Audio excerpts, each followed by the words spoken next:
mahasiswa Stikes Dharma Usaha Bandung. Pada pagi hari ini saya akan sedikit memberikan informasi kesehatan kepada ibu terkait dengan demensia atau pikun. Nah, tujuan dari penyuluhan ini ada dua ya Bu ya, ada tujuan umum dan tujuan khusus. Tujuan umumnya itu setelah mendapatkan materi ini diharapkan ibu sudah mengerti dan memahami tentang apa itu demensia atau pikun.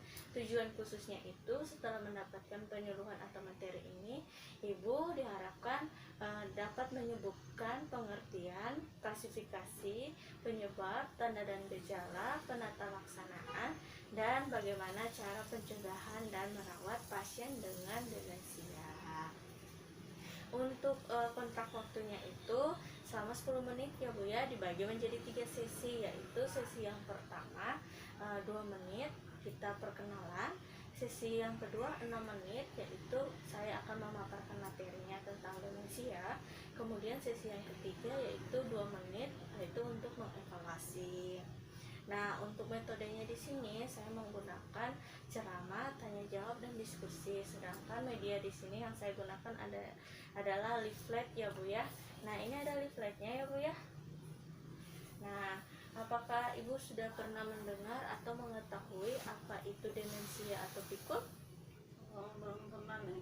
Nah, di sini saya akan sedikit memberikan informasi tentang apa itu demensia atau pikun. Demensia atau pikun itu adalah sindrom atau kumpulan tanda dan gejala di mana terjadi gangguan pada kognitif, tetapi tidak mengakibatkan gangguan pada anggota tubuh yang lain. Untuk klasifikasinya itu dibagi menjadi 3, yaitu demensia yang disebabkan oleh kerusakan struktur otak, demensia yang disebabkan oleh usia, dan demensia yang disebabkan oleh perjalanan penyakit. Dan untuk klasifikasi demensia yang kerusakan pada struktur otak itu dibagi menjadi 2, yaitu Alzheimer dan penyakit pada pembuluh darah. Sedangkan berdasarkan usia itu dibagi menjadi 2, yaitu prasenil dan senil. Prasenil di sini yaitu demensia yang terjadi pada pasien dengan umur kurang dari 65 tahun. Sedangkan kalau senil itu demensia yang terjadi pada pasien dengan umur di atas 65 tahun Bu. Sedangkan kalau berdasarkan perjalanan penyakitnya itu dibagi menjadi 2 juga Bu, yaitu reversible dan irreversible atau menetap dan tidak menetap ya Bu ya.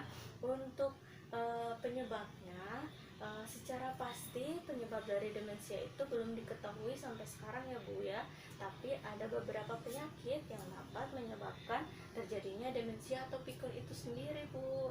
Nah, contohnya seperti Alzheimer dan penyakit pada pembuluh darah ya Bu ya.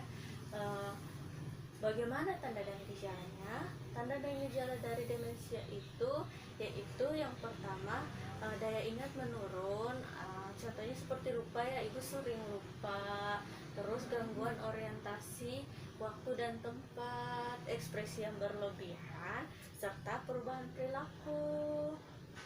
Nah, untuk penata laksanaannya atau terapinya di sini dibagi menjadi 2 juga ya Bu ya, yaitu terapi menggunakan obat-obatan dan terapi menggunakan non obat-obatan.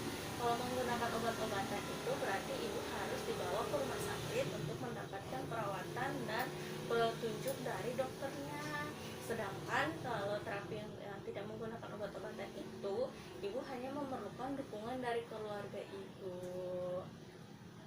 Nah, bagaimana cara pencegahan dan perawatan pasien lansia itu, pasien demensia atau pikun itu sendiri?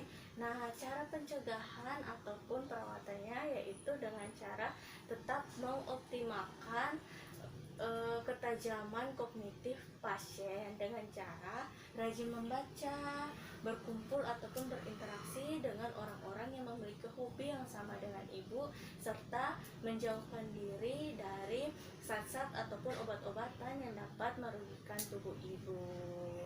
Nah, sampai di sini apakah ibu sudah mengerti? Sudah Neng.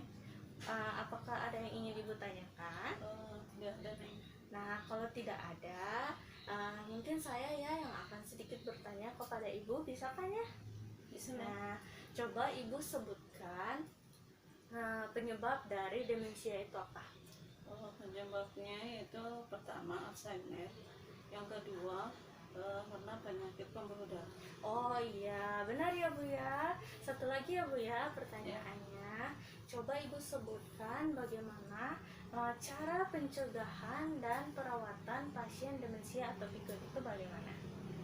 Pertama harus rajin membaca ya, kemudian berkumpul dengan teman-teman yang memiliki hobi yang sama. Yang ketiga menjauhkan diri dari obat-obatan atau saat yang merugikan. Oh iya, benar ya Bu ya. Terima kasih buat jawabannya ya Bu ya. Nah, berarti kesimpulannya di sini Ibu sudah mengerti dan memahami tentang apa itu demensia dan bagaimana klasifikasi, cara penyebabnya, tanda dan gejala, penata laksanaan dan cara pencegahan serta penanganan pasien demensia atau pikun itu sendiri. Terima kasih ya Bu ya untuk waktu dan partisipasinya. Selamat pagi. Iya, sama-sama.